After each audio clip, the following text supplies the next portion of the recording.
Empty your pockets on the desk. If one of your dimes was minted before 1965, stop, because that coin is worth many times the 10 cents stamped on its face, and every cashier in the country will still take it for 10. Now here's the strange part. You will almost never find one. They vanished. Not collected, vanished by the hundreds of millions in a few short years, pulled out of circulation by ordinary people who never read an economics book. What emptied the registers has a name, Gresham's Law, and it's 500 years old. It's running in your own wallet right now, and by the end of this briefing you'll see it every time you decide which money to spend and which to keep. Education, never advice. Let's read the law. The law in one line. When two kinds of money spend the same, the weaker one circulates and the stronger one disappears. Bad money drives out good. Not because people are fools, because they're sharp.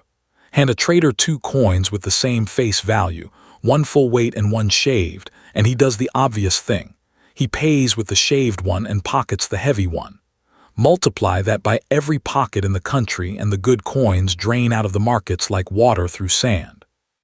The old traders had a blunter version, and it's the line to carry out of here.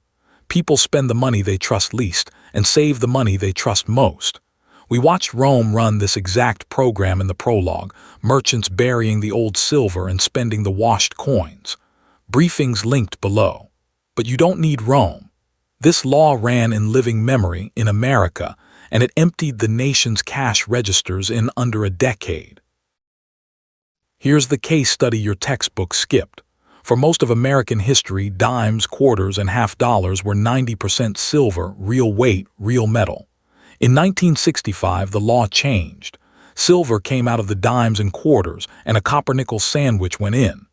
Same portraits, same sizes, same face values, spending side by side at the register. Textbook conditions. And the public, grandmothers, gas station attendants, paperboys, ran Gresham's Law without ever hearing its name. They looked at two dimes that both said 10 cents, knew one of them contained metal worth more than 10 cents and did the obvious thing. Spent the sandwich, kept the silver. Coin sorters came out at kitchen tables. Within a few years, the silver was functionally gone from circulation, into jars, into safes, into what a later generation would call stacking. Nobody ordered it. No decree said hoard the silver.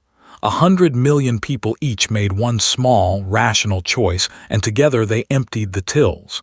That's the law's signature. It doesn't need enforcement. It is the enforcement. Now the part most videos on this topic skip, which is exactly why you should trust this one more. What you're about to hear about dollars, gold, and Bitcoin is not textbook Gresham's Law, and we're not going to pretend it is. The textbook law needs a specific trap.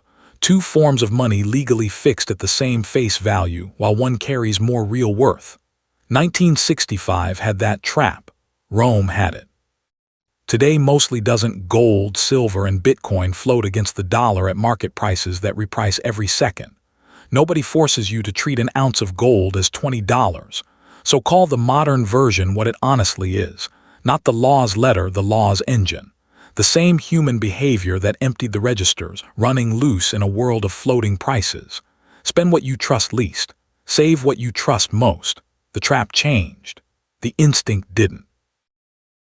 So watch the modern wallet run the old program. People earn in dollars and spend in dollars groceries, fuel, rent. The dollar is unbeatable at its job. Everyone takes it instantly everywhere. That's what circulating money is for. But watch what many of those same people do with the surplus, the part they want to still be worth something in 20 years. It flows toward things they believe are harder to create and harder to dilute. Gold that nobody prints. Silver that comes out of the ground the hard way. Bitcoin with an issuance schedule written in code and capped at 21 million. Land that they aren't making more of. Productive businesses that throw off real value. Different assets, one instinct. The supply of my dollars can be expanded by someone who isn't me, the supply of these mostly can't.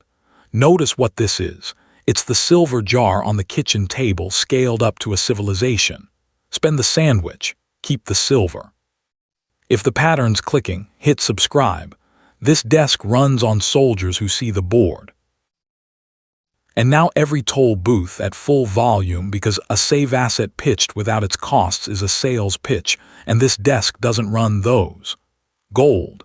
It pays you nothing to hold it. It costs you to store it and insure it. It has gone sideways for a decade or more at a stretch, and the physical kind carries premiums, counterfeit risk, and the plain problem of moving it. Silver, everything gold charges plus more swingier prices because half its demand is industrial and swings with factories, not fear, bulkier per dollar, and dealer premiums that can eat years of patience at the counter. Bitcoin, the loudest warning on the board. Violently volatile drawdowns of half or more have happened in major bear markets and can happen again. Lose your keys, lose your coins, permanently, no help desk. We covered that in First Keys. Exchanges, custodians, wallets, and protocols can fail or be hacked. Governments can regulate or restrict. And its long-term role as money is still being written by all of us in real time with no guaranteed ending. Hear the doctrine under all three. None of this is a guaranteed investment. Nothing here is advice. Scarce does not mean safe. It only means scarce. One more thread because the stakes rose with the tools. The 1965 stacker needed a jar and a shelf. The digital road needs more from you. Keys only you hold, and the discipline to hold them. We walked that terrifying, liberating 10 minutes in First Keys, and read the receipts of getting it wrong in the ledger file, both below. And whatever you save in, the open road has one advantage no vault ever offered: a ledger anyone on earth can read. The forge is the watchtower on that road, the intel, the telemetry, the whole board, readable by anyone with the nerve to look. The old world asks you to trust. The open ledger asks you to check. Data and history, never advice. So end where the law leaves us.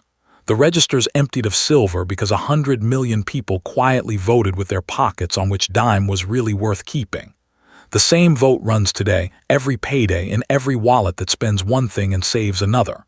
No decree, no announcement, just the oldest instinct in money, choosing. Which leaves you with the question, and it's yours to answer, not mine. If people keep spending dollars but keep saving gold, silver, and Bitcoin, which of these do they truly consider money? Sit with that one. Move out.